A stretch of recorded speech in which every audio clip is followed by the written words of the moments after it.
आप टेंशन ना लो, ऐप का भी काम पूरा कंप्लीट हो चुका है। अब एक कल या परसों में वीडियो बना दूंगा कैसे क्या वर्किंग है इसकी।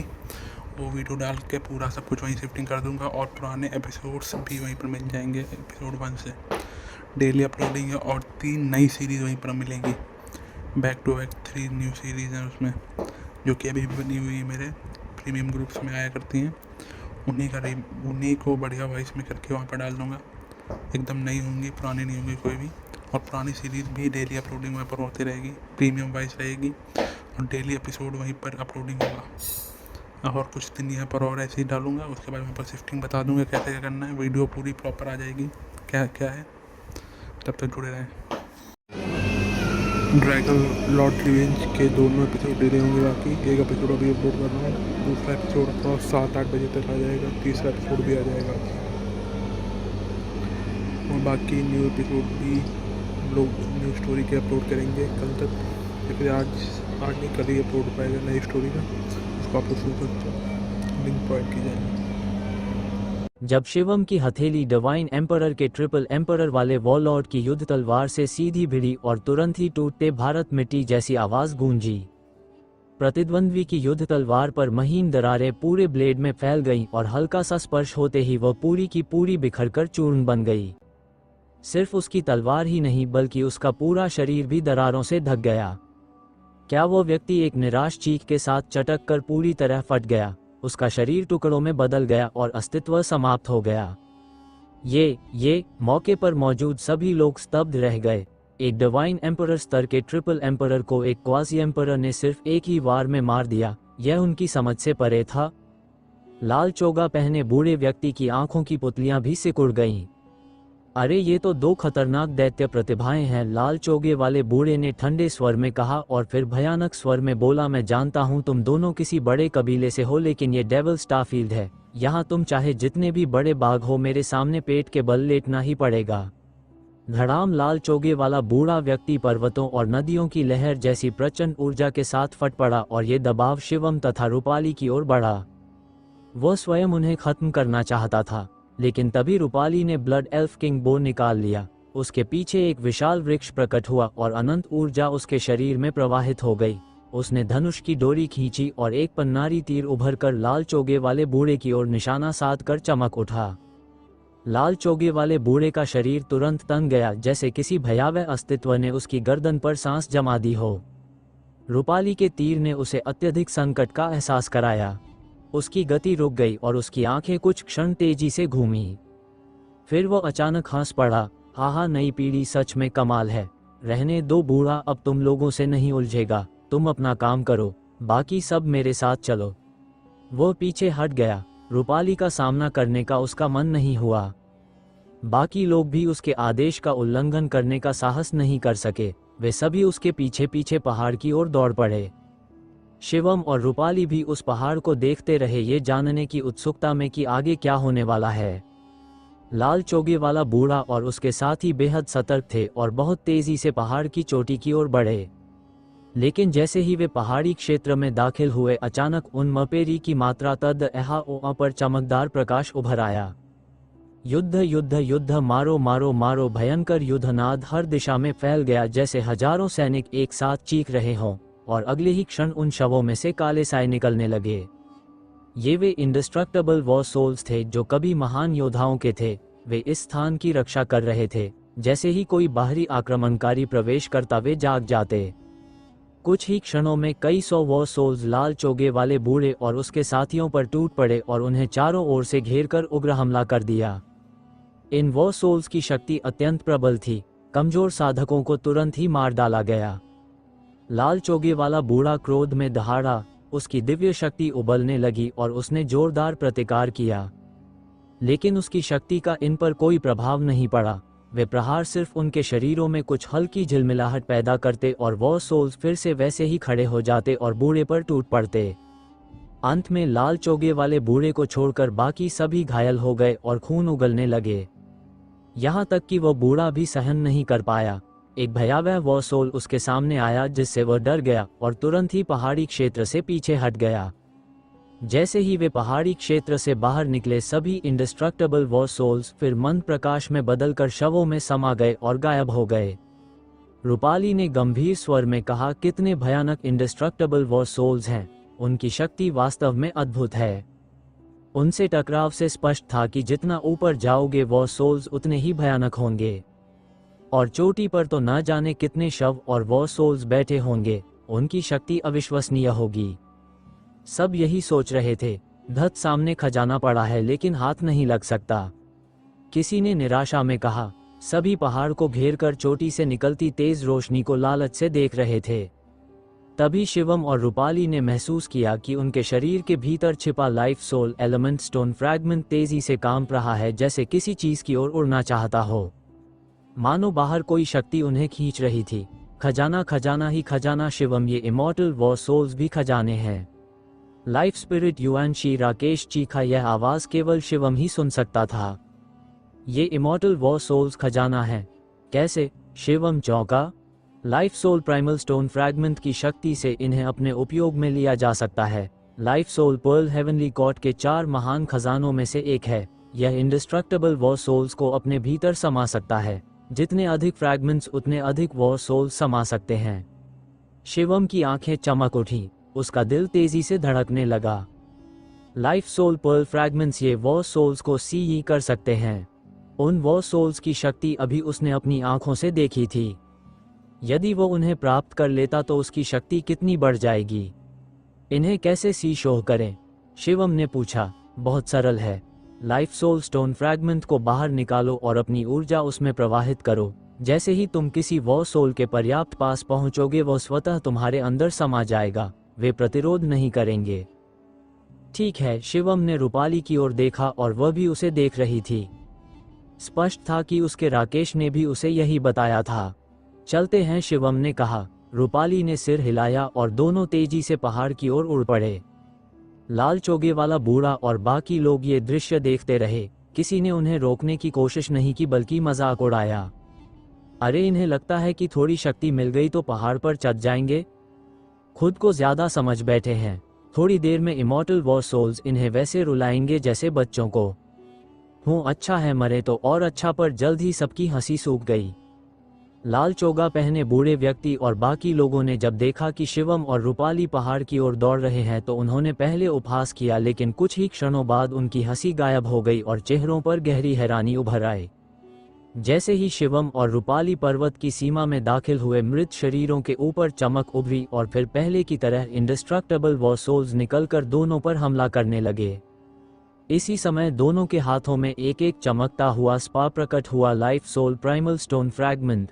जैसे ही इमॉर्टल वो सोल्स शिवम के पास पहुंचे वे तुरंत रुक गए। उनके चेहरों पर श्रद्धा और संतोष का भाव उभरा और अगले ही पल वे प्रकाश में बदलकर फ्रैगमेंट में समा गए। शिवम को महसूस हुआ कि उसके फ्रैगमेंट के भीतर कुछ नया जुड़ गया है। रूपाली के पास भी यही हुआ और कई वो सोल्स उसके फ्रैगमेंट में समा गए। लाल चोगे वाले बूढ़े और बाकी लोग ये देखकर स्तब्ध रह गए। भीड़ में चर्चा होने लगी कि यह स्पा वास्तव में क्या है, कैसे वो सोल्स को सी शोह कर रहा है और क्या ये सचमुच वही पौराणिक लाइफ सोल पर्ल फ्रैगमेंट है। हर किसी की निगाहों में लालच और पागलपन भर गया, क्योंकि किंवदंती है कि life soul pearl fragment life soul heavenly cord तक पहुंचने की कुंजी है। सबकी आंखें लाल हो गईं और वे पागलों की तरह शिवम और रूपाली की ओर झपट पड़े। लाल चोगे वाले बूढ़े ने क्रोध में दहाड़कर दिव्य शक्ति छोड़ी और जिसने भी उसे रोकने की कोशिश की वे सीधे वहीं फटकर मर गए। लोग उससे डरकर पीछे हटे, लेकिन फ्रैगमेंट पाने की आशा में फिर भी आगे बढ़ते रहे। शिवम ने पुकार कर रूपाली को साथ लिया और दोनों चोटी की ओर भागने लगे। जिस ओर वे जा रहे थे वहां के इंडिस्ट्रक्टेबल वो सोल्स उन पर कोई प्रभाव नहीं डाल रहे थे, बल्कि कुछ तो स्वयं फ्रैगमेंट्स में समा रहे थे। कुछ ही समय में दोनों हजारों मीटर ऊपर पहुंच चुके थे। उधर लाल चोगे वाले बूढ़े और उसके साथी जैसे ही पर्वत सीमा में घुसे वो सोल्स उन पर टूट पड़े और उन्हें पीछे हटना पड़ा। कई वहीं मारे गए। बूढ़ा बड़बड़ाया कि जब तक वे नीचे आएंगे उनका अंत निश्चित होगा। शिवम और रूपाली बस मुस्कुरा दिए, क्योंकि वे जानते थे कि उनके पास ऐसा शक्तिस्तर और हथियार है जिसके आगे बूढ़ा कुछ नहीं कर सकता। दोनों लगातार फ्रैगमेंट्स को सक्रिय करके वो सोल्स को सी शोह करते रहे। कोई भी वो सोल 10 मीटर के भीतर आते ही फ्रैगमेंट्स में समा जाता। कुछ ही मिनटों में शिवम ने सैकड़ों इमॉर्टल वो सोल्स एकत्र कर लिए और ये दृश्य देखकर लाल चोगे वाला बूढ़ा जल उठा। इसी बीच दूर से रक्त प्रकाश की एक किरण अद्भुत गति से बढ़ी और नकुल का रूप दिखाई दिया। अब उसका शरीर रक्त ऊर्जा से ढका था, 3 सिर और 6 भुजाओं वाला रूप गायब था और उसकी भौहों के बीच लंबवत तीसरी आंख उभर आई थी। उसका आभामंडल अत्यंत उग्र था और वह गॉड एम्परर के डिवाइन रेल्म में पहुंच चुका था। उसने शिवम और रूपाली को वॉर सोल्स इकट्ठा करते देखा और क्रोध से दहाड़ा कि ये वॉर सोल्स उसके हैं। वह पहाड़ की ओर दौड़ा, लेकिन लाल चोगे वाले बूढ़े और उसके अनुयायियों ने उसे रोकना चाहा। नकुल ने उन्हें डांटकर हटने को कहा, जिससे उन्हें और गुस्सा आया। ट्रिपल एम्परर का एक वृद्ध नकुल पर झपटा, लेकिन नकुल ने एक ही वार में उसकी हथेली की छाप चीरकर उसे बीच से काट दिया। ये दृश्य देखकर सबके दिल दहल गए कि एक ट्रिपल एम्परर एक ही वार में कैसे मर गया। रूपाली ने कहा कि यह ब्लड शूर की शक्ति है, लगता है नकुल ब्लड शूर बन चुका है। नकुल का पागलपन बढ़ता गया और वह रक्त तलवार घुमाकर कई लोगों को मारने लगा। इससे क्रोधित होकर कई गॉड एम्परर 5वें और 6ठे स्तर के योद्धा उस पर टूट पड़े। नकुल को प्राणघातक संकट का आभास हुआ, लेकिन संकट के बीच भी उसके चेहरे पर उन्माद की चीख उभर आई और उसकी रक्त तलवार गायब होकर शूर की आधी टूटी तलवार प्रकट हुई। नकुल की आंखों में दौड़ता हुआ रक्त पूरी तरह से हत्या की इच्छा से भरा था। शूर जाति स्वयं ही एक नरसंहार की जाति थी और अब जब वह ब्लड शूर रूप में बदल चुका था, उसकी हत्या की प्रवृत्ति और भी भयानक हो गई थी। नकुल की गर्जना आसमान को चीर रही थी और उसके हाथ में आधी टूटी शूलुओ किंग स्वॉर्ड उफान के साथ प्रकट हुई। यह आधी तलवार एक भयावह दैवीय हथियार थी, बिल्कुल वैसे ही जैसे रूपाली के पास ब्लड एल्वन किंग बो था। अचानक तलवार की रोशनी फट पड़ी। भयानक स्वॉर्ड लाइट ने मानो ब्रह्मांड को चीर दिया। किसी भी रक्षा या शक्ति को वह तुरंत काटती चली गई और सामने वाले योद्धाओं के शरीर 2 हिस्सों में बढ़ते चले गए। सिर्फ कुछ ही क्षणों में 10 से अधिक शीर्ष योद्धा नकुल द्वारा मार दिए गए। बाकी लोग भय से पागल होकर पीछे हटने लगे, लेकिन नकुल ने उन्हें छोड़ने का इरादा नहीं किया। चारों ओर खून की वर्षा करते हुए वह और आगे बढ़ा। ये तुम्हारा सौभाग्य है कि तुम मेरी ब्लड शूर शक्ति के आगे मरो। उसकी ठंडी आवाज पूरे पर्वत क्षेत्र में गूंज उठी और उसने फिर से कुछ विशेषज्ञों को शूंजियान में मार गिराया। अंततः उसके वार लाल चोगे वाले बूढ़े तक पहुंचे। एक जोरदार टकराव हुआ। लाल चोगे वाला बूढ़ा पीछे की ओर उछला और उसकी हथेली से खून बहने लगा। हालांकि नकुल भी कुछ कदम पीछे गया, पर बूढ़े के चेहरे पर भय साफ दिख रहा था। बूढ़े, अब मरने की बारी तुम्हारी है। नकुल और उग्र होकर उसकी ओर बढ़ा, लेकिन लाल चोगा पहने बूढ़ा उससे लड़ना नहीं चाहता था और तुरंत पीछे हट गया। नकुल ने उसका पीछा नहीं किया, क्योंकि उसका लक्ष्य वह बूढ़ा नहीं बल्कि यह पर्वत इंडिस्ट्रक्टेबल वर सोल्स और शिवम व रूपाली थे। अब तुम्हारी बारी है। नकुल की नजरें शिवम और रूपाली पर टिक गईं और वह दहाड़ते हुए पहाड़ की ओर बढ़ा। उसके पास भी life soul primal stone fragment था, जिससे वो सोल्स उसी प्रकार उसके भीतर समाते चले जा रहे थे। वो बहुत तेज था और बिना किसी बाधा के शिवम और रूपाली के करीब आता जा रहा था। जब वह 10,000 मीटर की दूरी पर पहुंचा, उसने अपनी शिवलुओ किंग स्वॉर्ड से दोनों पर प्रहार किया, लेकिन पर्वत पर भरे अमर वॉर सोल्स ने उसका स्वॉर्ड लाइट उड़ते ही रोक दिया। इन वॉर सोल्स की शक्ति इतनी जबरदस्त थी कि नकुल का हमला मानो हवा में ही गायब हो गया। नकुल क्रोध से गरजा, पर वह कुछ नहीं कर पाया। शिवम और रूपाली पर्वत के ऊपर की ओर दौड़ते हुए लगातार वर सोल्स एकत्र करते रहे। कुछ देर बाद नकुल समझ गया कि उन पर हमला बेकार है। उसने स्वयं वॉर सोल्स इकट्ठे करना शुरू कर दिया ताकि वह उनसे वंचित न रह जाए। पर्वत पर इंडिस्ट्रक्टेबल वॉर सोल्स की संख्या अविश्वसनीय थी, कम से कम 1 लाख से भी अधिक। तीनों लगातार उन्हें फ्रैगमेंट्स में सी शोह करते रहे। धीरे धीरे वॉर सोल्स कम होने लगे और वे पर्वत की चोटी की ओर बढ़े, जहां कम संख्या में लेकिन अत्यंत शक्तिशाली वॉर सोल्स मौजूद थे। 2 घंटे बाद तीनों ने कम से कम 20,000 इमॉर्टल वॉर सोल्स एकत्र कर लिए। शिवम को महसूस हुआ कि उसका life soul primal stone fragment शायद भर चुका है। वे तीनों पर्वत की चोटी पर पहुंचे, जहां समतल भूमि पर 8 विचित्र आकार वाले जीवों की लाशें वृत्त बनाकर बैठी थीं, पर शिवम, रूपाली और नकुल की नजरें उनके पार चली गईं। वहां बीच में 2 दैवीय हथियार खड़े थे, जिनसे आसमान तक चमकती हुई रोशनी उठ रही थी। एक तलवार और एक लंबी श्वेत छड़ी। दोनों से निकलती हुई दिव्य आभा असीमित थी। रूपाली ने कांपते हुए कहा, क्या ये लाइफ सोल हेवनली कोर्ट के 18th town hall divine supreme S हैं? शिवम का हृदय तेजी से धड़कने लगा। उसने इनके बारे में सुना था। ये पूरे ब्रह्मांड के सर्वोच्च खजानों में गिने जाते थे। नकुल की आंखें जलने लगीं और वह उनकी ओर उड़ चला। लेकिन जैसे ही वह पास पहुंचा, आठों कॉप्स लाइक जीवों से 8 अमर वॉर सोल्स निकले, जिनकी शक्ति इतनी भयानक थी कि केवल उनकी सांस से ही तीनों मानो सैकड़ों ग्रहों के भार तले दब गए। तीनों ने तुरंत life soul primal stone fragments आगे किए और उनमें शक्ति डालकर उन्हें सक्रिय किया। प्राइमल स्टोन से प्रकाश फैला और आठों वॉर सोल्स वहीं रुक गए। उनकी आवाजें गूंजी, यह परिचित लगता है। क्या ये लाइफ सोल स्टोन है? क्या लाइफ सोल पर्ल टूट चुका है? क्या हम हार चुके हैं? आठों इंडिस्ट्रक्टेबल वॉर सोल्स अपने मुंह में बुदबुदा रहे थे, जिसे देखकर शिवम दंग रह गया। उसे आश्चर्य हुआ कि क्या इन आठों वॉर सोल्स में अब भी कोई आध्यात्मिक चेतना बची हुई है। यह अविश्वसनीय था, क्योंकि नहीं पता वे कितने युग पहले मरे थे। यदि उनमें अभी भी चेतना होती तो इसका अर्थ था कि वे वास्तव में अमर हैं। लेकिन फिर उसने ध्यान दिया कि उनके नेत्र पूरी तरह खाली थे।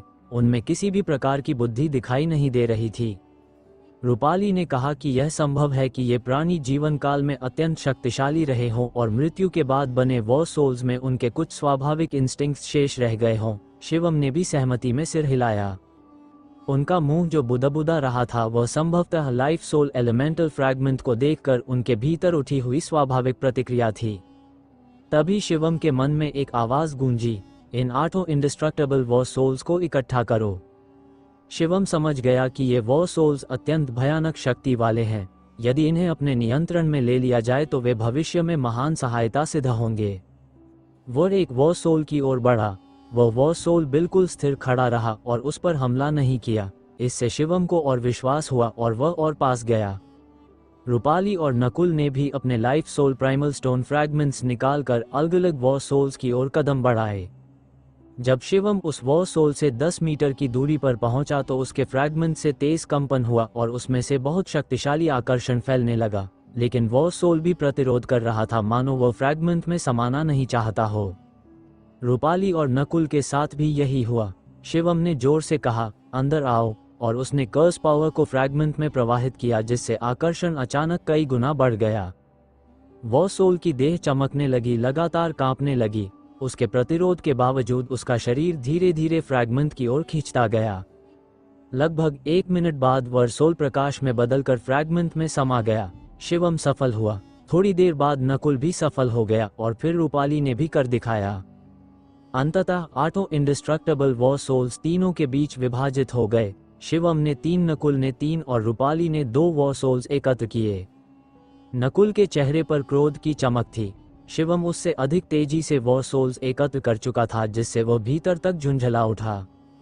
अब जबकि वॉर सोल्स रुक गए थे और पहाड़ की चोटी लगभग खाली थी, नकुल ने शिवम और रूपाली को घूरकर कहा, अब कोई वॉर सोल नहीं बचा है। अब देखता हूं तुम कैसे मरोगे।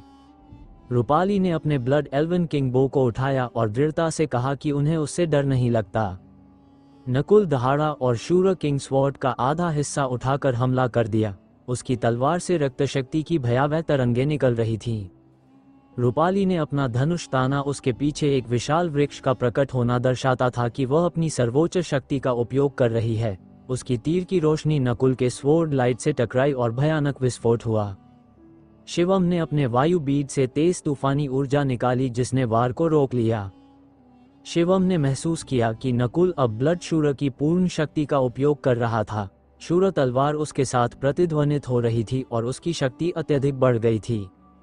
नकुल फिर दहाड़ा, किल और तलवार के वार वर्षा की तरह शिवम और रूपाली पर बिखरने लगे। तीनों के हथियार अपनी चरम शक्ति पर पहुंच चुके थे। युद्ध तीव्र हो गया। पहाड़ कंप उठा, लेकिन कोई क्षति नहीं हुई। दोनों डिवाइन वेपन्स अब भी आसमान में स्थिर चमक रहे थे। कुछ ही क्षणों में सेक्ट रश इतना प्रबल हो गया कि तीनों के हथियार रूपांतरित होने लगे। नकुल की आधी शूर किंग स्वॉर्ड एक विशाल शूर किंग का रूप लेकर आकाश को चीरने लगी। रूपाली का एल्वन किंग बो प्रकाश में डूबकर एक प्राचीन एल्वन किंग में बदल गया। शिवम का वायु बीड भी रूपांतरित होकर उसकी अपनी ही प्रकाशमय आकृति बन गया, जो शूर किंग से टकरा रही थी। अब तीनों की सबसे बड़ी शक्तियां सजीव रूप धारण कर युद्ध में उतर चुकी थीं। नकुल की आंखें खून से लाल थीं। उसने दहाड़ते हुए कहा, अब कोई बाहरी शक्ति नहीं बची। देखता हूं तुम कैसे बचते हो। उसके शरीर से रक्त प्रकाश फूटा और वह एक झटके में शिवम के सामने आकर उसे काटने के लिए तलवार घुमा चुका था। नकुल की तलवार हवा को चीरती हुई शिवम पर लपकी। यद्यपि नकुल की कल्टिवेशन केवल डिवाइन एम्परर स्तर की थी, परंतु उसका वार इतना भयावह था कि अंतरिक्ष फट पड़ा, तलवार की सीटी गूंजने लगी और रक्त की दुर्गंध हवा में फैल गई। एक भयंकर प्रहार शिवम की ओर बढ़ा जिसमें नाश करने वाला दबाव छिपा था। शिवम को तुरंत खतरे का एहसास हुआ। ये तलवार उसके लिए घातक सिद्ध हो सकती थी। क्षण भर में उसने वॉर टैक्टिक्स की 5 गुना कॉम्बैट पावर सक्रिय की। उसके पूरे शरीर की कोशिकाएं थरथरा उठीं और उसके भीतर छिपी हुई सभी रहस्यमयी तकनीकें एक साथ फट पड़ीं। उसके चारों ओर धुंधी प्रकाशमान आभा उभरी जो कई प्रकार की रक्षात्मक तकनीकों से बनी थी। उसके हाथों पर भी चमक उठी जो विभिन्न आक्रमणकारी रहस्यों का मिश्रण थी। इसी दौरान शिवम ने ग्रेट विंड और ग्रेट फ्रैगमेंटेशन तकनीकें प्रयोग में लाते हुए पूरे बल से 2 मुक्के मारे। गर्जनापूर्ण विस्फोट के साथ उसके मुंह के नकुल की रक्त तलवार से टकराए। ऊर्जा का तूफान चारों दिशाओं में फैल गया। अगले ही क्षण शिवम का शरीर तेजी से पीछे की ओर उछल गया। उसकी मुट्ठियों से विस्फोटों की आवाज आती रही। तलवार की धार उसकी रहस्यमयी तकनीकों को चीर चुकी थी और लगभग उसके हाथ को भी काटने वाली थी। अंततः वह उस घाव को रोकने में सफल हुआ, किंतु उसकी मुट्ठियों पर 2 गहरी तलवार रेखाएं उभर आईं और वह 10,000 मीटर पीछे जा गिरा। शिवम के चेहरे पर गंभीरता छा गई। वह भीतर तक हिल गया। नकुल की शक्ति किसी राक्षसी अस्तित्व जैसी थी। प्राकृतिक प्रतिभाओं में जिसे भी उसने अब तक देखा था वह सबसे भयानक था। त्यायहार की अभी की भिड़ंत में नकुल ने उसकी पूरी रक्षा को चीरकर लगभग उसका हाथ काट दिया था, यहाँ तक कि उसका इंस्क्रिप्शन पावर भी टूट गया। यह इस कारण नहीं था कि इंस्क्रिप्शन पावर कमजोर थी, बल्कि इसलिए क्योंकि शिवम की साधना उससे बहुत पीछे थी। एक क्वाजी एम्परर और एक गॉड एम्परर का स्तर धरती आसमान जैसा था। साथ ही ब्लड शूरर की शक्ति अत्यंत भयावह होती है। नकुल के मजबूत कल्टिवेशन स्तर के साथ संयोजन में इंस्क्रिप्शन एस का टूटना स्वाभाविक ही था। वहीं दूसरी ओर नकुल खुद स्तब्ध रह गया। उसने क्रोध और अविश्वास से चिल्लाया, ये कैसे संभव है? एक साधारण क्वाजी एम्परर मेरी तलवार का सामना करके जीवित कैसे रह सकता है? नकुल की दृष्टि में वह रक्तशूर बनने के बाद समान स्तर पर अजेय था। उसके अनुसार पूरे ब्रह्मांड में केवल कुछ ही लोग उससे मुकाबला कर सकते थे और अधिकांश तो शीर्ष जातियों में भी दुर्लभ थे। लेकिन यहाँ शिवम उससे छोटे रेल्म में रहकर भी उसकी एक भीषण प्रहार को रोक रहा था। इसने उसकी अजेयता की भावना को भीतर तक हिला दिया। नकुल उन्माद में चिल्लाया, मैं विश्वास नहीं करता, तुम मरोगे, अभी और इसी क्षण। उसने ब्लड शूरर पावर को पूरी हद तक उछाल दिया और वह स्वयं रक्त तलवार जैसी बनकर शिवम पर टूट पड़ा। लेकिन तभी रूपाली ने पूरा बल लगाकर एक तीर चलाया। तीर आकाश को चीरते हुए नकुल के चेहरे की ओर उड़ा। रूपाली भी दिव्य प्रतिभा से कम नहीं थी और डिवाइन एम्परर बनने के बाद उसकी शक्ति घातक हो चुकी थी। नकुल को रुककर उस आक्रमण को रोकना पड़ा। धमाके के साथ दोनों तकनीकें टकराईं और रूपाली का तीर उछलकर दूर जा गिरा। इसी बीच शिवम ने अपने घाव भर लिए और अब उसने 6 गुना कॉम्बैट पावर सक्रिय कर दी। अब उसकी शक्ति अपने चरम पर थी। शिवम ने हवा को फाड़ते हुए प्रहार किए। उसकी मुट्ठियों का दबाव नकुल की ओर आकाश को हिलाता हुआ बढ़ा। नकुल ने दहाड़ लगाई कि वह ब्लड शूरर है और समान स्तर पर अजेय है। उसकी तलवार की धार इतनी तीव्र थी कि शिवम की 6-फोल्ड कॉम्बैट पावर को भी आसानी से काट गई। शिवम को महसूस हुआ कि इस स्तर का अंतर पार करना बेहद कठिन था। क्वाजी एम्परर और गॉड एम्परर के बीच का अंतर बहुत विशाल था। रूपाली लगातार उसके साथ तीर चलाती रही, किंतु नकुल अब उससे भी अधिक शक्तिशाली था। पिछले समय में भी रूपाली उससे थोड़ी पीछे थी और अब ब्लड शूरर बनने के बाद अंतर और बढ़ गया था। नकुल निरंतर दोनों के प्रहारों को चीरता हुआ शिवम के और नजदीक आने लगा। उसने चिल्लाया कि आज कोई भी शिवम को नहीं बचा सकता। उसके मन में तीव्र ईर्ष्या थी क्योंकि शिवम उससे कम कल्टीवेशन होने पर भी उससे लड़ पा रहा था। यदि शिवम भविष्य में गॉड एम्परर बन गया तो निश्चित ही उससे अधिक शक्तिशाली हो जाएगा। वह इस संभावना को कभी भी स्वीकार नहीं कर सकता था। शिवम ने शांत स्वर में कहा कि यदि वह उसे मारना चाहता है तो निराश होगा, क्योंकि अब तक शिवम केवल परीक्षण कर रहा था। असली युद्ध अब शुरू होगा। उसके हाथ की कलाई पर मौजूद स्फीयर हिलने लगी और कुछ ही सेकंड में आर्मर में बदलकर उसके शरीर पर चढ़ गई। इसके साथ ही स्फीयर ने एक चमकदार सिल्वर स्पीयर का रूप ले लिया। शिवम ने भाले को घुमाया और एक ही क्षण में वह नकुल की ब्लड स्वॉर्ड से भिड़ गया। टक्कर के साथ भयंकर ऊर्जा तरंग फूट पड़ी। शिवम ने बाएं हाथ से ग्रेट विंड और ग्रेट फ्रैगमेंटेशन का संयुक्त प्रहार छोड़ा। भयावह शक्ति की आंधी नकुल पर जा गिरी। नकुल का शरीर कांप उठा। ब्लड शूर पावर टूटकर उसके भीतर धंस गई और उसका चेहरा पीला पड़ गया। वह पीछे की ओर लड़खड़ाया। शिवम ने उसे सांस लेने का मौका नहीं दिया। सिल्वर स्पेयर फिर से दंदनाता हुआ आगे बढ़ा और बाएं हाथ से एक और आक्रमण छोड़ा। इसी क्षण रूपाली ने भी अवसर देखकर पूरी ताकत से एक तीर चलाया जो नकुल के प्राण लेने के लिए हवा को चीरता हुआ बढ़ा। शिवम और रूपाली ने संयुक्त रूप से अपनी सबसे शक्तिशाली तकनीकें छोड़ी और जब इसमें गेंद बॉल की सहायता भी मिल गई तब नकुल आखिरकार इस दबाव को सहन न कर सका। उसके मुंह से एक भारी कराह निकली। वह कई मीटर पीछे जा धकेला गया। उसके शरीर की 10 से अधिक हड्डियां टूट चुकी थीं और वह लगातार खून उगल रहा था। इसके बावजूद वह अब भी इतना मजबूत था कि गेंद के डिवाइन एम्परर ट्रिपल स्तर के हमले और शिवम तथा रूपाली की संयुक्त शक्ति का सामना करके केवल घायल ही हुआ। ये स्पष्ट था कि यदि लड़ाई आगे जारी रहती तो अंततः उसकी मृत्यु निश्चित थी और नकुल भी इस सत्य को समझ चुका था। उसके भीतर भय, क्रोध और हताशा उबलने लगे। उसने पागलों की तरह चिल्लाते हुए नजरें उन दो डिवाइन सुप्रीम एस पर गड़ा दी और अचानक अपना शरीर चमकाते हुए उनकी ओर भाग पड़ा। वह जानता था कि शिवम और रूपाली उसे मार नहीं सकते, लेकिन ये भी समझता था कि वह उन्हें नहीं मार पाएगा। इसलिए उसकी नई योजना थी कि वह कम से कम दो में से एक या दोनों डिवाइन सुप्रीम पर कब्जा कर ले। परंतु शिवम और रूपाली कैसे चाहते कि वह सफल हो जाए। दोनों ने एक और संयुक्त हमला किया और उसके रास्ते को पूरी तरह रोक दिया। एक जोरदार आवाज के साथ सिल्वर स्पीयर ने उसे भेद दिया और उसका शरीर कई किलोमीटर दूर जा गिरा। वह फिर से खून उगलने लगा और उसका चेहरा नफरत और पागलपन से विकृत हो गया। अंततः उसने दांत पीसे मुड़ा और पर्वत की ढलान पर स्थित इंडिस्ट्रक्टेबल वॉर सोल्स के बीच भाग गया।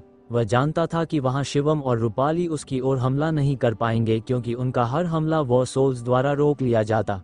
यह अफसोसजनक था कि वे उसे वहीं समाप्त नहीं कर सके। पर्वत के आकाश में तीनों बड़े किलर वेपन्स अब भी भयंकर रूप से टकरा रहे थे, लेकिन शिवम और रूपाली का ध्यान अब डिवाइन सुप्रीम एस की ओर केंद्रित हो गया था। रूपाली ने धीमी आवाज में पूछा कि क्या दोनों एक एक डिवाइन सुप्रीम ले लें। उसकी आंखों में हल्की सी चिंता थी। अब जबकि शिवम के पास बॉल है और उसकी शक्ति उससे अधिक है, क्या वह वाकई एक डिवाइन सुप्रीम उसे देगा? ये साधारण खजाना नहीं था। लाइफ सोल हेवनली कॉर्ट के 18th town hall divine supreme S में से एक होने की संभावना थी और इसकी कीमत असीम थी। लेकिन शिवम ने मुस्कुराकर कहा कि हाँ, एक एक हथियार दोनों ले लेंगे। सुनते ही रूपाली की आंखों में खुशी फैल गई। उसकी नजरें शिवम के प्रति और मुलायम हो गईं। वह सोचने लगी कि उसका ये फियांसे कितना अद्भुत और प्रतिभाशाली है। दुनिया में कौन सी स्त्री है जो उसके लायक न हो। सोचते सोचते वह मन ही मन प्रसन्न हो गई कि वह इस यात्रा में शिवम की वास्तविक शक्ति देख सकी। उसे लगा कि एंजेलिक ट्राइब के उस व्यक्ति से विवाह करने से कहीं बेहतर है कि वह शिवम से विवाह करे। उधर शिवम उसके विचारों से अनजान उस स्नो वाइट आर्टिफैक्ट स्टिक के पास पहुंचा जिसे वह डिवाइन सुप्रीम समझ रहा था। वह बिना किसी बाधा के उसके निकट पहुंचा और उसे पकड़कर समेटने की कोशिश की, लेकिन वह एक इंच भी नहीं हिला। उसने जोर डाला, आदेश दिया कि कलेक्ट, परंतु वह नहीं माना। इसके विपरीत वह आर्टिफैक्ट स्टिक जोरों से कांपने लगा, मानो उसमें कोई अडिग आत्मा हो जो झुकने को तैयार न हो।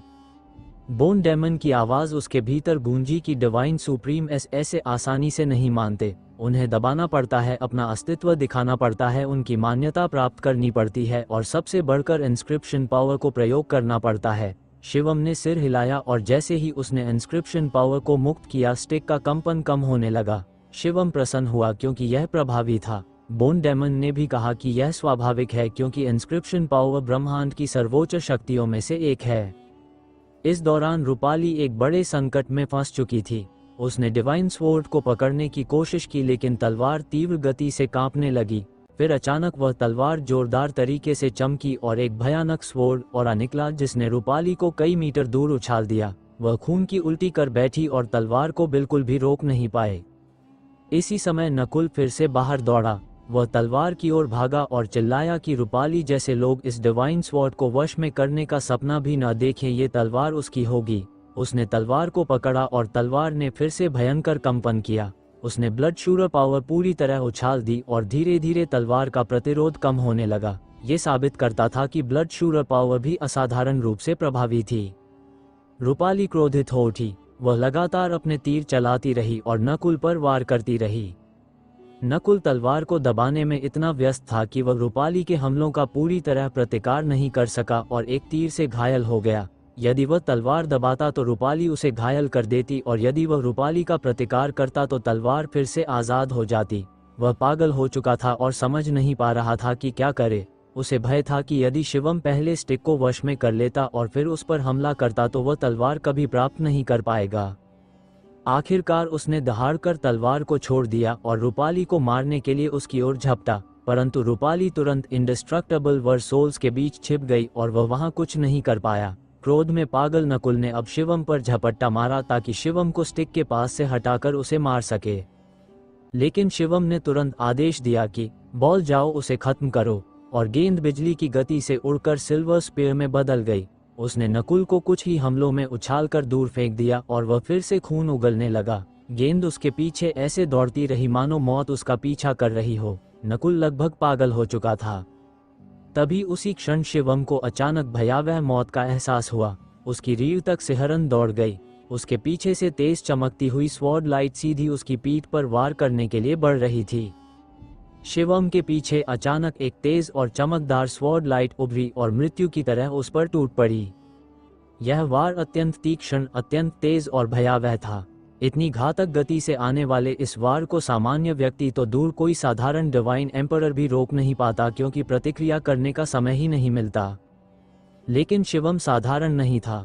वह एक इंस्क्रिप्शन बॉडी था जिसकी हर कोशिका में विस्फोटक ऊर्जा भरी थी और जिसका शरीर हर दिशा से शक्ति उत्पन्न कर सकता था। उसके पीछे और सिर के पिछले हिस्से में अचानक उजाला भर गया और उसकी अनेक डिफेंसिव तथा अटैकिंग सीक्रेट टेक्निक्स एक साथ सक्रिय हो उठी। अगले ही पल स्वॉर्ड लाइट उसके शरीर पर गिरी और एक भयानक विस्फोट हुआ। उसकी डिफेंसिव टेक्निक्स एक एक करके टूटी और अंत में वह भयंकर बल उसकी पीठ पर लगा, जिससे उसकी पीठ पर गहरी जलती हुई चोट उभर आई, जिसका दर्द पूरे शरीर में फैल गया। दूरी पर खड़ा बॉल ये देखकर घबरा गया और नकुल का पीछा छोड़कर तुरंत वापस लौट आया। शिवम ने अंततः उस व्यक्ति को देखा जिसने पीछे से उसका आक्रमण किया था। उसे देखकर वह स्तब्ध रह गया। वह एम्परर अशोका था। सफेद वस्त्र, सफेद चोगा और उसके चारों ओर खामोश लेकिन अत्यंत तीक्ष्ण स्वॉर्ड इंटेंट। उसके हाथ में भी लाइफ सोल स्टोन फ्रैगमेंट था, इसलिए इमॉर्टल वॉर सोल्स उसे नहीं रोक रहे थे। एम्परर अशोका अकेला नहीं था, उसके साथ एक अप्रतिम सुंदरी खड़ी थी, नाइट रोज। ये दृश्य शिवम को और भी अधिक आश्चर्यचकित कर गया। वह हैरान था कि एम्परर अशोका और नाइट रोज साथ साथ क्यों हैं और वे यहाँ कैसे पहुँचे। स्पष्ट था कि दोनों के पास भी लाइफ सोल स्टोन के फ्रैगमेंट थे, तभी वे इस पर्वत पर चढ़ पाए। एम्परर अशोका का रूप तलवार जैसा था। उसका स्वॉर्ड इंटेंट ऐसा था मानो किसी भी क्षण उस पर प्रहार कर दे। उसकी आभा डिवाइन एम्परर स्तर तक पहुंच चुकी थी। ये देखकर शिवम समझ गया कि उसने भी इस समय में बहुत भारी अवसर प्राप्त किए हैं। बॉल तेजी से वापस लौट आया और आमा बनकर शिवम को धंक लिया, जिससे उसे कुछ राहत मिली। नकुल ने नाइट रोज और एम्परर अशोका को देखकर राहत की सांस ली। ये देखकर शिवम को भौहें चढ़ानी पड़ी। क्या नकुल इन दोनों को जानता था? नाइट रोज ने मोहक आवाज में कहा कि यदि वे समय पर न आते तो नकुल को कुछ भी हासिल न होता। नकुल शर्मिंदा सा दिखा और फिर शिवम की ओर घूरते हुए बोला कि उसने गलत आकलन किया था, क्योंकि शिवम उससे कहीं अधिक कठिन प्रतिद्वंद्वी निकला। नाइट रोज ने भी शिवम को देखकर आश्चर्य प्रकट किया। वे दोनों शिवम को पहचान नहीं सके, क्योंकि शिवम की लाइफ ओरिजिन बदल चुकी थी और अब वह एक पूरी तरह अजनबी की तरह दिखता था। नाइट रोज ने स्पष्ट आदेश भरे स्वर में कहा कि Nakul war sword divine supreme संग्रह करे और वे दोनों शिवम तथा रूपाली से निपटेंगे। आश्चर्यजनक रूप से इतना अहंकारी नकुल उनके आदेश से क्रोधित नहीं हुआ, बल्कि पूर्ण गंभीरता से इसे स्वीकार कर लिया और वॉर स्वॉर्ड की ओर दौड़ पड़ा। रूपाली ने उसे रोकने के लिए लगातार तीर चलाए, पर इस बार नकुल ने उन तीरों की ओर देखा तक नहीं। नाइट रोज की उंगलियों से काले गुलाबों की लहरें निकली और हवा में उठकर सभी तीरों को आसानी से रोक दिया। एम्परर अशोका ने ठंडे स्वर में कहा कि वह शिवम से निपटेगा। अपने भीतर उपजी किसी अजीब अनजानी शत्रुता के कारण वह शिवम को देखकर बेचैन हो उठता था। उसे लगता था कि यदि उसने शिवम को समाप्त नहीं किया तो किसी दिन शिवम उसका अंत कर देगा। इस विचार ने उसकी आत्मा को अशांत कर दिया और वह तुरंत शिवम को मिटाना चाहता था। नाइट रोज ने सिर हिलाया और एम्परर अशोका ने अपनी तलवार उठा ली। तलवार की चमक फटी और एम्परर अशोका ने असाधारण शक्ति से हमला किया। शिवम ने तुरंत बॉल को लड़ने भेजा क्योंकि वह स्वयं अभी आर्टिफैक्ट स्टिक डिवाइन सुप्रीम को दबाने में व्यस्त था और युद्ध में अपना संपूर्ण ध्यान नहीं लगा सकता था। बॉल ने सिल्वर स्पेयर का रूप लेकर एम्परर अशोका के स्वॉर्ड स्ट्राइक को चकनाचूर कर दिया और उसी शक्ति से एम्परर अशोका की ओर बढ़ा। एम्परर अशोका का चेहरा बदल गया, वह हवा में सैकड़ों बार अपनी स्थिति बदलता हुआ पीछे हट गया और बाल बाल बच सका। फिर उसने भयानक निर्णय लिया। उसकी भौहों के मध्य से एक एंशिएंट स्वॉर्ड निकल आए। वो पुरानी टूटी फूटी और दागदार थी, लेकिन उसका स्वॉर्ड इंटेंट इतना खतरनाक था कि मानो ब्रह्मांड फट जाए। उस तलवार से निकली एक स्वॉर्ड लाइट ने सिल्वर स्पेयर को जोर से झटका और बॉल को पीछे धकेल दिया। बॉल के शरीर में गहरा कट बन गया और वह दर्द से चिल्लाया। शिवम का चेहरा गंभीर हो गया। एम्परर अशोका का ये किलर वेपन किसी भी टॉप डिवाइन सुप्रीम से कम नहीं था। एम्परर अशोका लगातार आगे बढ़ता गया और शिवम ने तुरंत स्ट्रॉन्ग विंड बीड्स को वापस बुलाया। आकाश में एक तेज चमक उठी और स्ट्रॉन्ग विंड बीड्स लौटकर शिवम के हाथों में समा गए। शिवम ने तेजी से वायु बीड को वापस बुला लिया और आकाश में चल रही भीषण टक्कर अचानक रुक गई। आधा कटा आर के फिर से अपनी तलवार की अवस्था में बदलकर नकुल के पास लौट आया। उसी तरह ब्लड एल्फ किंग बो भी रूपाली के हाथों में लौट आया और वह झटके से शिवम के पास आ खड़ी हुई। अगले ही क्षण शिवम ने स्ट्रॉन्ग विंड बीड की शक्ति सक्रिय की और हिंसक तूफान एम्परर अशोका की ओर झपट पड़ा। दूसरी ओर रूपाली ने ब्लड एल्फ किंग बो को खींचा और एक भयानक शक्ति वाला तीर नाइट रोज की ओर छोड़ा। नाइट रोज केवल मुस्कुराई, उसकी उंगलियां ऐसे मुड़ी जैसे कोई फूल खिल रहा हो। उसकी उंगलियों के बीच एक काला पंखुड़ी का टुकड़ा उभरा। वह पंखुड़ी भयावह ऊर्जा से भरी हुई थी, उड़ते ही दिव्य प्रकाश में बदल गई और रूपाली के तीर से टकराकर उसे नष्ट कर दिया। उसी समय एम्परर अशोका आकाश में उछला, उसकी तलवार की ऊर्जा रात को चीरती हुई शिवम से टकराई जो तूफानी वायु बीड की शक्ति से लगातार भिड़ रहा था। शिवम इस भीषण युद्ध के बीच आर्टिफैक्ट स्टिक डिवाइन सुप्रीम को दबाने की कोशिश कर रहा था, लेकिन जैसे ही उसने कुछ नियंत्रण छोड़ा वह डिवाइन सुप्रीम जोर से कांपने लगा, मानो खुद को शिवम से छुड़ाना चाहता हो। उसे स्थिर रखना मुश्किल हो गया था। एम्परर अशोका ने उपहास किया और कहा कि वह डिवाइन सुप्रीम को दबाते हुए उससे लड़ने की कोशिश कर रहा है। ये हास्यास्पद है। उसकी तलवारों की चमक पहाड़ों और नदियों की श्रृंखला जैसी उठी और लगातार शिवम पर गिरने लगी। एम्परर अशोका की शक्ति अत्यंत भयावह थी और हाथ में मौजूद उसकी एंशिएंट स्वॉर्ड उस शक्ति को दोगुना बढ़ा रही थी। नाइट रोज भी उतनी ही भयानक थी। सिर्फ एक पंखुड़ी से उसने रूपाली को दबा दिया। ये देखकर शिवम चकित रह गया। वह समझ ही नहीं पा रहा था कि यह नाइट रोज आखिर है कौन। रेड होली डायनेस्टी के रेड पर्ल स्टार टेरिटरी की एक साधारण डेविल गर्ल इतनी शक्तिशाली कैसे हो सकती है। पहली मुलाकात से ही वह खतरनाक लगी थी, लेकिन इस बार की नाइट रोज बिल्कुल अगम्य लग रही थी। एम्परर अशोका और नकुल जैसे दानव स्तर के प्रतिभाशाली लोग भी उसके आदेश सुन रहे थे। इससे नाइट रोज की गहराई और रहस्य और भी स्पष्ट हो गए। जैसे जैसे सेक्ट रश बढ़ा, रूपाली पूरी तरह दब गई और बस किसी तरह बचाव कर पा रही थी। तभी नाइट रोज ने अपने यशस्वी हाथ को हवा में दबाया और एक तीक्ष्ण दिव्य प्रकाश शिवम की ओर भगा, जिसने उसके वायु विंड्स को चीर दिया और सीधे उसे मारने के लिए आया। शिवम ने तुरंत बॉल से बनी सिल्वर स्पेयर का वार किया और उस हमले को रोका। नाइट रोज ने कहा कि शिवम और रूपाली को जिद नहीं करनी चाहिए। यदि वे लाइफ सोल स्टोन के फ्रैगमेंट्स सौंप दें और जीवन की शपथ लेकर उसके लिए काम करने की प्रतिज्ञा कर लें तो वह उनकी जान बख्श सकती है। स्पष्ट था कि वह दोनों को अपने अधीन लाना चाहती थी। शिवम ने ठंडे स्वर में जवाब दिया कि यदि वे दोनों मरने को तैयार हों तो वह वायु बीड को फोड़ देगा और उसका विस्फोट एक पूरी आकाशगंगा को नष्ट कर सकता है। उसकी बात सुनकर नाइट रोज और एम्परर अशोका दोनों चौंक गए और अनायास रक्षात्मक मुद्रा में आ गए। वास्तव में शिवम ब्लफ कर रहा था। उसके पास बीड को डिटोनेट करने की शक्ति नहीं थी, लेकिन सामने वाले यह बात नहीं जानते थे। शिवम के अंदर इंस्क्रिप्शन पावर डालते ही वायु बीड की चमक तेजी से धड़कने लगी, जिससे नाइट रोज और एम्परर अशोका के चेहरे पर भय और बेचैनी आ गई। वे कुछ कदम पीछे हट गए और दोनों पक्षों के बीच टकराव की रेखा खींच गई। तभी नाइट रोज ने मुस्कुराते हुए अचानक पूछा कि शिवम का नाम क्या है। शिवम ने थोड़ी सावधानी के बाद कहा कि उसका नाम शुभम है। नाइट रोज हंसते हुए बोली कि वह उसे जानती है, वह फेयरी प्रिंसेस रूपाली का फियांसे है और अब दोनों को साथ देखना स्वाभाविक लगता है, एक आदर्श जोड़ी जैसी। ये सुनकर शिवम ने नाराजगी से कहा कि बात घुमा फिरा कर न करें और सीधे मुद्दे पर आएं। नाइट रोज ने हंसते हुए कहा कि वह उसे सच्चाई बताना चाहती है। उसने एम्पेरियल लॉ नाम की एक शक्ति स्थापित की है जिसका अर्थ है वर्ल्ड हीरोज यूनियन। उसके अनुसार अनगिनत प्रतिभाशाली लोग पहले ही एम्पेरियल लॉ में शामिल हो चुके हैं और उनका लक्ष्य इन के बराबर एक शक्तिशाली बल बनाना है जो अनगिनत प्राणियों के लिए लाभकारी हो। नाइट रोज ने उन्हें भी एम्पेरियल लॉ में शामिल होने का निमंत्रण दिया और कहा कि उनकी प्रतिभा इस संगठन के मानकों पर पूरी तरह खरी उतरती है। शिवम और रूपाली ये सुनकर स्तब्ध रह गए। नाइट रोज और उसके साथ एम्परर अशोका तथा नकुल, ये तीनों विल्डरनेस यूनिवर्स के सबसे उच्च स्तरीय दानवी प्रतिभाएं थीं। यदि एम्पेरियल लॉ में ऐसे और भी लोग थे तो वह वास्तव में एक भयानक शक्ति बन सकता था। नाइट रोज ने आगे कहा कि एम्पेरियल लॉ में सभी प्रतिभाएं एक दूसरे की निगरानी, प्रतिस्पर्धा और सहयोग करती हैं और उन सबके बढ़ने पर लाइफ सोल हेवनली कॉर्ड जैसी शक्ति बनाना कठिन नहीं होगा। फिर उसने सीधा प्रस्ताव दिया, यदि शुभम एम्पेरियल लॉ में शामिल हो जाए तो वह उसे उपनेता का पद दे सकती है जहां वह एक व्यक्ति के नीचे और 10,000 लोगों के ऊपर होगा। नाइट रोज ने उपनेता का सिंहासन देने का वादा करके और अधिक प्रलोभन जोड़ते हुए शिवम को अपनी ओर आकर्षित करने की पूरी कोशिश की, लेकिन शिवम को इसमें तनिक भी दिलचस्पी नहीं थी।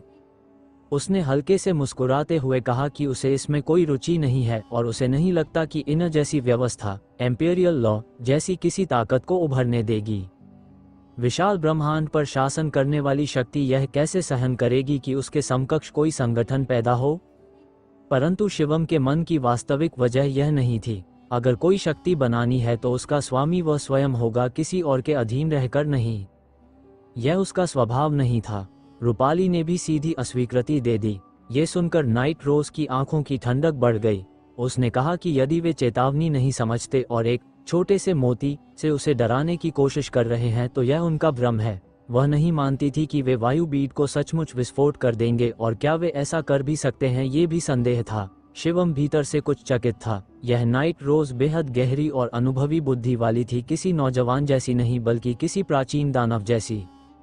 उसी समय नकुल ने जोरदार दहाड़ लगाई। उसका पूरा शरीर रक्त की शक्ति से लाल हो उठा। उसके हाथ में दबा डिवाइन सुप्रीम वॉस्वर्ड लगातार कांपा, फिर अचानक एक इंद्रधनुषी चमक बनकर उसके शरीर में समा गया। ब्लड शूर की शक्ति से दमन करके वह अंततः इसे वश में कर चुका था। शस्त्र को प्राप्त करते ही उसकी खुशी फूट पड़ी।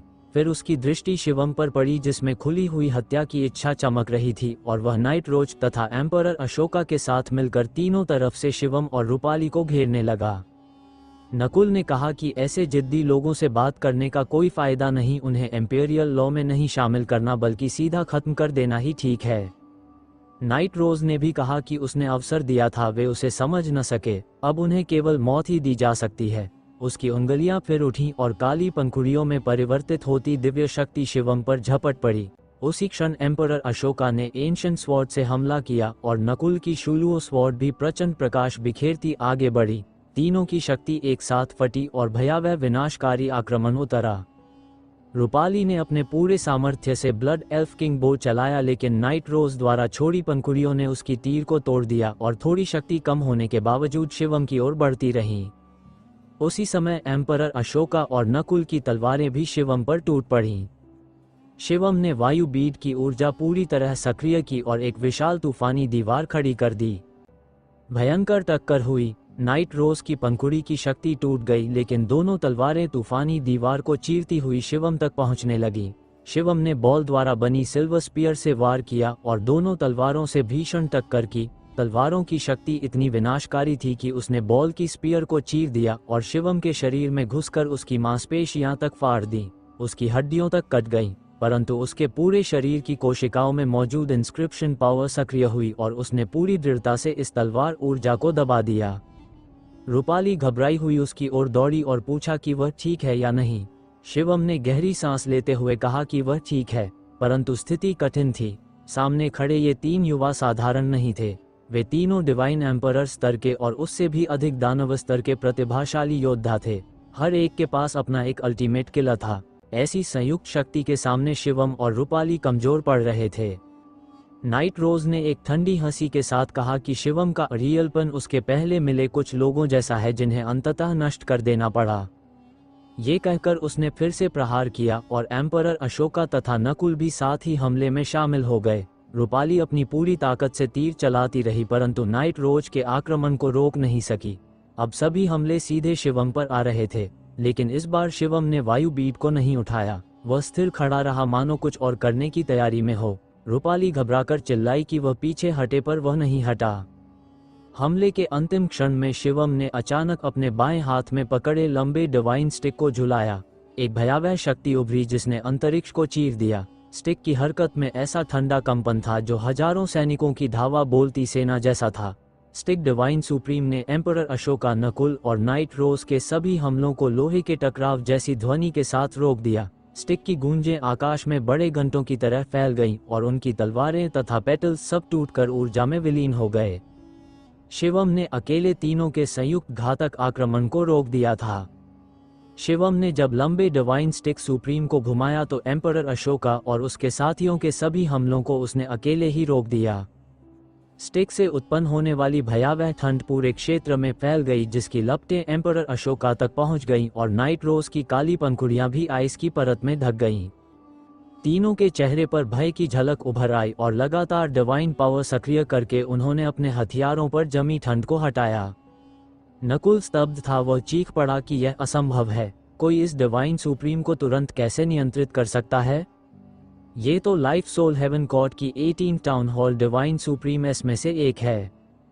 इन्हें जीतना आसान नहीं होता। उसने खुद भी ब्लड शूर की अनोखी शक्ति पर निर्भर होकर यह हथियार मुश्किल से नियंत्रित किया था, वह भी बिना उपयोग किए सीधे शरीर में सुरक्षित रखने लायक।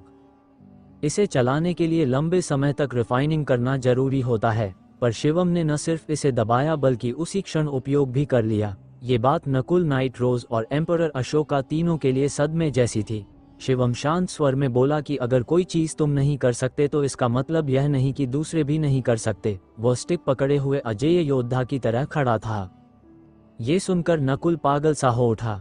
ईर्ष्या और गुस्से में चिल्लाते हुए वह फिर से शिवम पर टूट पड़ा।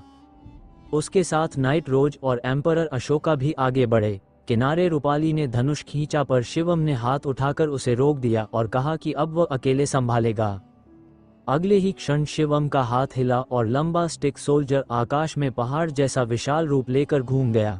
उसकी एक ही स्विंग से आकाश पृथ्वी कांप उठे। प्रचंड शक्ति तीनों शत्रुओं पर टूट पड़ी। जिस क्षेत्र से गुजरता वहां की हवा तक आइस बनकर जमने लगती। तीनों के संयुक्त हमले स्टिक सोल्जर से टकराकर चीखते हुए बिखर गए और वे लोग पीछे धकेल दिए गए। उनके चेहरों पर अब भय और असुरक्षा दोनों थे। शिवम के हाथ में स्टिक सोल्जर सचमुच सक्रिय था और उस पर उसका पूर्ण नियंत्रण था। नकुल चीखता हुआ कह रहा था कि यह कैसे संभव हो सकता है, परंतु वास्तविकता सामने थी और वह उसे स्वीकार नहीं कर पा रहा था। शिवम इस समय युद्ध देवता जैसा प्रतीत हो रहा था। जब उसने आगे कदम बढ़ाया तो उसकी ऊर्जा का दबाव इतना विशाल था कि नाइट रोज, एम्परर अशोका और नकुल तीनों अनायास पीछे हट गए। शिवम ने शांत स्वर में कहा कि लगता है आज तुम तीनों मुझे मारने का विचार छोड़ सकते हो। नाइट रोज ने पूछा कि भले ही वह डिवाइन सुप्रीम चला सकता है, उसकी शक्ति कितनी देर चलेगी? शिवम ने कहा कि वे खुद भी अपनी बड़ी तकनीकों का उपयोग कितनी देर कर पाएंगे। ये लड़ाई में कौन पहले थकेगा ये कोई नहीं जानता। रूपाली पहले से ही स्पष्ट रूप से थक चुकी थी और उसी तरह नाइट रोज, एम्परर अशोका और नकुल भी अपनी सीमाओं पर पहुंच चुके थे। नाइट रोज की आंखों में हिचकिचाहट पैदा हुई और उसने अंततः नर्म होते हुए प्रस्ताव दिया कि वे सब मिलकर सहयोग करें और लाइफ सोल हेवन कॉर्ट की खोज आगे बढ़ाएं। यह उसके पहले के रवैये से बिल्कुल अलग था। अब वह शिवम को बराबरी की शक्ति मान रही थी। शिवम को पता था कि यह होना ही था। Life soul primal stone fragments के बिना यह अन्वेषण असंभव था और उसके पास भी वे थे। नाइट रोज और उसके साथी न तो उन्हें मार सकते थे और न ही उनसे फ्रैगमेंट्स छीन सकते थे, इसलिए सहयोग ही उनका एकमात्र विकल्प था। शिवम शांत मुस्कान के साथ बोला कि सहयोग किया जा सकता है, पर वे अलग अलग ही काम करेंगे और किसी नई जानकारी पर उन्हें सूचित करेंगे। नाइट रोज और बाकी तीनों के चेहरे तुरंत कड़वे हो गए। शिवम का मतलब था कि वे सारा कठिन काम करें और जब कुछ महत्वपूर्ण मिले तो शिवम को बुलाएं। यह उन्हें बेहद अपमानजनक लगा। नाइट रोज ने कहा कि वह उन्हें मजदूर समझ रहा है क्या? शिवम ने शांत स्वर में कहा कि उसे सैन्य लाभ मिल चुका है और अब उसमें और लालच नहीं है। वे चाहे तो बिना सहयोग के भी जा सकते हैं। इस पर तीनों का चेहरा काला पड़ गया। वे क्रोध में जल रहे थे, परंतु शिवम को मारने की क्षमता उनके पास नहीं थी। अंततः नाइट रोज ने मुस्कुराते हुए शिवम से संपर्क जानकारी ली। शिवम ने फैंटेसी जड़े का संपर्क दिया। नाइट रोज ने अंतिम बार मुस्कुराते हुए कहा कि आशा है भविष्य में अच्छा सहयोग होगा, और फिर एम्परर अशोका और नकुल को लेकर वहां से चली गई। नाइट रोज, एम्परर अशोका और नकुल तीनों वहां से दूर चले गए।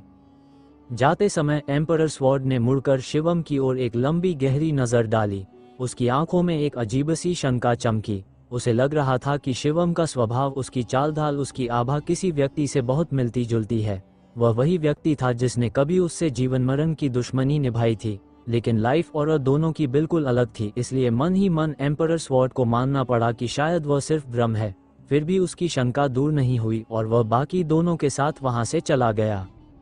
जब तीनों की मौजूदगी पूरी तरह मिट गई, शिवम ने लंबी सांस छोड़ी। उसकी ऊर्जा तेजी से कमजोर पड़ रही थी। वह खुद से बुदबुदाया कि यह डिवाइन सुप्रीम सचमुच बेहद महंगा पड़ता है। उसने तुरंत लॉन्ग स्टिक डिवाइन सुप्रीम को वापस रख लिया। सच तो ये था कि वह अभी कुछ ही वार कर सकता था।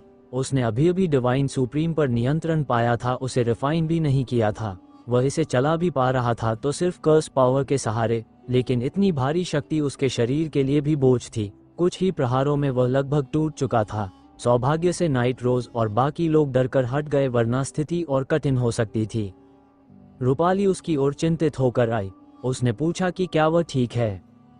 शिवम ने हल्की मुस्कान के साथ कहा कि वह ठीक है, पर यहाँ रुकना उनके लिए खतरनाक है। वे तुरंत बाहर निकल पड़े और विपरीत दिशा में उड़ते हुए नाइट रोज की टीम से दूर चले गए। रास्ते में रूपाली ने पूछा कि उसे कैसे भरोसा था कि नाइट रोज सहयोग करेगी। शिवम ने समझाया कि नाइट रोज की महत्वाकांक्षा आसमान जितनी ऊंची है। वह इन जैसी शक्ति बनाना चाहती है और इसके लिए लाइफ सोल हेवन कोर्ट के संसाधन बेहद जरूरी हैं। उनके पास लाइफ सोल प्राइमल स्टोन के हिस्से थे जिनके बिना नाइट रोज आगे अन्वेषण कर ही नहीं सकती थी, इसलिए सहयोग उसका मजबूरी था, विकल्प नहीं। रूपाली को शिवम की दूरदर्शिता देखकर आश्चर्य हुआ। उसने अगला सवाल पूछा कि वे अंत में बाहर कैसे निकलेंगे, क्योंकि जेड मिंगशाओ टेम्पल का केवल एक निकास था। यदि नाइट रोज वहां घात लगाकर बैठ गई तो वे फंस सकते थे। शिवम ने कहा कि उन्हें इंतजार करना होगा और फिलहाल बाहर जाने का प्रयास नहीं करना चाहिए। वह स्नोई माउंटेन की ओर बढ़ गया जहां उसने पहले भी साधना की थी। उसे पता था कि नाइट रोज जल्दी ही कुछ गड़बड़ी समझकर बाहर के रास्ते पर कब्जा कर लेगी, इसलिए वापस जाने का ये समय बिल्कुल सही नहीं था। उसे डिवाइन सुप्रीम रिफाइन करना था और लाइफ सोल पर्ल में मौजूद वॉर सोल्स का अध्ययन भी करना था। ऐसे में स्नोई माउंटेन सबसे सुरक्षित और शांत जगह थी। बरसती आइस, उग्र हवाओं और चुभती ठंड के बीच शिवम और रूपाली ग्लेशियर कैन्यन तक पहुंच गए। वहां हवा बेहद कठोर थी, लेकिन अंदर आना किसी बाहरी के लिए बेहद कठिन, इसलिए साधना के लिए ये स्थान आदर्श था। रूपाली बैठकर लाइफ सोल फ्रैगमेंट का अध्ययन करने लगी। शिवम ने भी अपना फ्रैगमेंट निकाला और उसमें मौजूद शक्तिशाली वॉर सोल्स के उपयोग के तरीके खोजने लगा। उसके मन में था कि यदि वह इन अमर वॉर सोल्स को अपने लिए लड़ने के लिए बुला सके तो नाइट रोज जैसी कोई भी शक्ति उसके सामने ठहर नहीं सकेगी। लेकिन लंबे अध्ययन के बाद भी उसे तरीका समझ नहीं आया। फिर उसने फ्रैगमेंट के भीतर बसने वाली स्टोन स्पिरिट से पूछा। स्टोन स्पिरिट ने बताया कि इसका तरीका सरल भी है और कठिन भी। उसे अपनी स्पिरिचुअल कॉन्शियसनेस के माध्यम से इन वॉर सोल्स से संपर्क बनाना होगा, उनसे परिचय करना होगा, और जब वे उससे परिचित हो जाएंगे तब वह उन्हें बुला सकेगा। शिवम को ये सुनकर निराशा हुई। उसने सोचा था कि बस फ्रैगमेंट में संग्रहित सोल्स को कभी भी बाहर निकाल सकता है, लेकिन वास्तविकता कहीं अधिक जटिल थी। स्टोन स्पिरिट ने आगे बताया कि इन वॉर सोल्स की शक्ति की सीमा भी शिवम की कल्टिवेशन पर निर्भर करेगी। यदि कोई वॉर सोल उसकी शक्ति से बहुत ऊपर हुआ तो वह शिवम को पहचानने से भी इनकार करेगा और उसके आदेश का पालन नहीं करेगा। ये सुनकर शिवम की उम्मीदें फिर गिर गईं। वह सोच रहा था कि एक पूरी अमर सेना के साथ दुनिया में घूमेगा, पर वह सपना तुरंत टूट गया। फिर भी उसने हार नहीं मानी और स्टोन स्पिरिट द्वारा बताई विधि का अभ्यास शुरू किया। उसकी चेतना लाइफ सोल फ्रैगमेंट में उतरी और उसने एक वॉर सोल को छुआ। ये वॉर सोल डिवाइन एम्परर के ट्रिपल स्ट्रेंथ वाली ऊर्जा रखता था। संपर्क कठिन था, पर एक दिन की लगातार साधना के बाद वॉर सोल ने उसे स्वीकार कर लिया। जब वह फ्रैगमेंट से बाहर निकला तो वह वॉर सोल उसके पास प्रकट हुआ और आदेश पर हमला करने के लिए तैयार था। शिवम संतुष्ट हो गया। यह अमर युद्ध आत्मा किसी भी संकट में शक्तिशाली और निडर सहयोगी साबित होगी। इसके बाद शिवम की चेतना फिर से फ्रैगमेंट में गई और उसने एक और वॉर सोल खोजा। ये वॉर सोल अत्यंत भारी था। उसकी शक्ति 7 गुना डिवाइन एम्परर से भी ऊपर थी। यह एक विशाल पर्वत जैसे बैल के रूप में पड़ा था, उसकी उपस्थिति ही दैत्य समान थी। शिवम उत्साहित हो उठा कि यदि यह वॉर सोल उसका साथी बन जाए तो वह कभी अकेला नहीं रहेगा। लेकिन जैसे ही शिवम उसके पास पहुंचा, विशाल वॉर सोल ने एक आंख खोली, उसे देखा और फिर गहरी घृणा और तिरस्कार भरी नज़र के साथ अपनी आंखें बंद कर लीं। ये साफ दिख रहा था कि इतने महान स्तर का वॉर सोल शिवम को अभी योग्य नहीं मानता। बुलशेप्ड अमर वॉर सोल की आंखों में भरी गहरी घृणा देखकर शिवम एकदम उखड़ गया। उसे लगा जैसे यह विशाल युद्ध आत्मा उसे इंसान ही नहीं समझ रही। वो उस विशाल बुल सोल के चारों ओर घूमता रहा, लगातार कोशिश करता रहा कि किसी तरह संवाद बन सके। वह मन ही मन बोल उठा कि सीनियर बुल, आखिर आपकी इन आंखों का मतलब क्या है? आप मुझे हल्के में ले रहे हैं क्या? मैं एक कर्स बॉडी का धनी हूँ, मेरे साथ सहयोग करो, मेरे साथ चलो, मेरे बढ़ने तक मेरा संरक्षण करो, भविष्य में इसका तुम्हें भी लाभ मिलेगा। लेकिन चाहे जितनी विनती करे, बुल सोल ने उसे एक बार भी सम्मान की नज़र से नहीं देखा। उस विशाल वॉर सोल ने बस एक बार आंख खोली, उसे तिरस्कार से देखा और दोबारा आंखें बंद कर लीं। शिवम के भीतर गहरा धक्का लगा। ये स्पष्ट था कि यह अमर वॉर सोल कोई चेतन प्राणी नहीं, बल्कि पूरी तरह शक्ति के अनुसार व्यवहार करने वाली युद्ध आत्मा थी। वह किसी कर्स बॉडी का अर्थ नहीं समझती थी। राकेश पहले ही बता चुका था कि कल्टिवेशन गैप जितना बड़ा होगा, उतना ही अमर वॉर सोल संपर्क से इनकार कर देंगे। शिवम को मानना पड़ा कि अभी उसकी योग्यता इस बुल सोल को प्रभावित करने लायक नहीं। अंत में उसने हताश होकर उसे छोड़ दिया और दूसरी युद्ध आत्मा खोजने लगा। तभी उसकी नज़र एक विशाल पाइथन सोल पर पड़ी, इतना विशाल कि मानो आकाश में फैला कोई पर्वत हो। उस वॉर सोल की गहराई समुद्र जैसी थी, भयावह रूप से शक्तिशाली। शिवम ने ऐसे 3 प्राचीन स्तर के वॉर सोल्स को संग्रहित किया था। उसका हृदय धड़क उठा। यदि वह इस पाइथन सोल को नियंत्रित कर पाता तो उसकी शक्ति अनुपम हो जाती। लेकिन उम्मीदें फिर टूट गईं। जब वह उसके पास गया और प्रयास किया कि पाइथन सोल से संपर्क बने, वह वॉर सोल आंख खोलने की भी जहमत नहीं उठा। उसने शिवम की ओर देखा तक नहीं, मानो उसकी उपस्थिति कोई मायने ही न रखती हो। शिवम निराश होकर समझ गया कि यह भी अभी उसकी पहुंच से बाहर है। उसने लंबी सांस ली और शांत होकर समझने लगा कि रास्ता कल्पनाओं से नहीं, एक एक कदम से तय होता है। उसने अत्यंत शक्तिशाली वॉर सोल्स को छोड़ दिया और अपेक्षाकृत कमजोर सोल्स की ओर ध्यान केंद्रित किया। लंबे प्रयासों के बाद उसे पता चला कि वह अधिकतम डिवाइन एम्परर 4th रेल्म स्तर के अमर वॉर सोल्स को ही नियंत्रित कर सकता है। इससे ऊपर के सोल्स उसकी चेतना को स्वीकार नहीं करते थे। लेकिन ये भी किसी वरदान से कम नहीं था। समय उड़ता गया। महीनों की साधना के बाद शिवम 100 से भी अधिक अमर युद्ध आत्माओं से जुड़ चुका था। वे सभी डिवाइन एम्परर ट्रिपल और डिवाइन एम्परर क्वाड्रुपल स्तर की शक्ति रखते थे। ऐसे 100 से अधिक अमर योद्धा चाहे किसी भी संकट में कितना ही बड़ा योगदान दे सकते थे। शिवम प्रसन्न हो गया। यह एक ऐसी सेना थी जिसे वह किसी भी समय बुला सकता था और जो कभी थकती नहीं। रूपाली की प्रगति थोड़ी धीमी थी। आखिरकार शिवम कर्स बॉडी था और वॉर सोल्स उसे जल्दी पहचान लेते थे। एल्फ को संपर्क बनाने में अधिक समय लगता था। वॉर सोल्स का अध्ययन लगभग पूरा हो चुका था तो शिवम ने आइस कैलाश स्टिक को रिफाइन करने का निर्णय लिया। उसने डिवाइन सुप्रीम को बाहर निकाला। कर्स फोर्स उसे धक्कर उससे एकाकार होने लगी। ये सामान्य सैनिक नहीं था। इसे रिफाइन करना बेहद कठिन था। दिन महीने वर्ष बीतते गए। एक पूरा दशक गुजर गया। अंततः 10 वर्षों के बाद आइस कैलाश स्टिक पूरी तरह शिवम के ज्ञान समुद्र में विलीन हो गई। जैसे ही यह डिवाइन सुप्रीम रिफाइन हुआ, उसका नाम उसके मन में स्वतः प्रकट हुआ। ये जेड स्टिक थी, जेड मिंग सोल पैलेस की रक्षक डिवाइन सुप्रीम। शिवम ने इसे हाथ में बुलाया और एक ही झटके में हवा में घुमाया। पूरा अंतरिक्ष कांप उठा, ऊर्जा का विस्फोट हुआ और चारों दिशाएं उलट पलट हो गईं। शिवम संतुष्ट था। इसकी शक्ति वायु बीज से कहीं अधिक थी और नकुल एम्परर अशोका या नाइट रोज जैसे किसी भी शत्रु को दबाने के लिए पर्याप्त थी।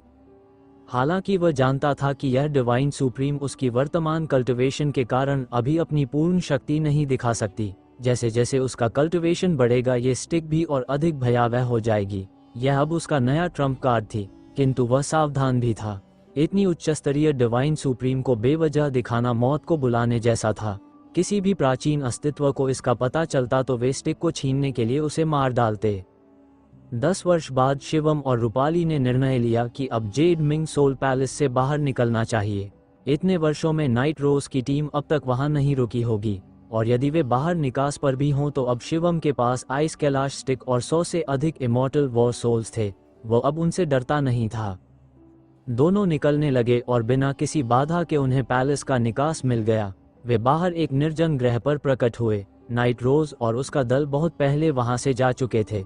शिवम ने रूपाली की ओर देखते हुए कहा कि अब जेड पैलेस पूरी तरह अन्वेषित हो चुका है और लाइफ सोल स्काई कोर्ट की अन्य कोई जानकारी यहाँ नहीं है, इसलिए उन्हें अलग हो जाना चाहिए। रूपाली चौंक गई। उसने पूछा कि क्या वह उसके साथ एल्वन क्लैन नहीं चलेगा। शिवम ने तुरंत मना कर दिया।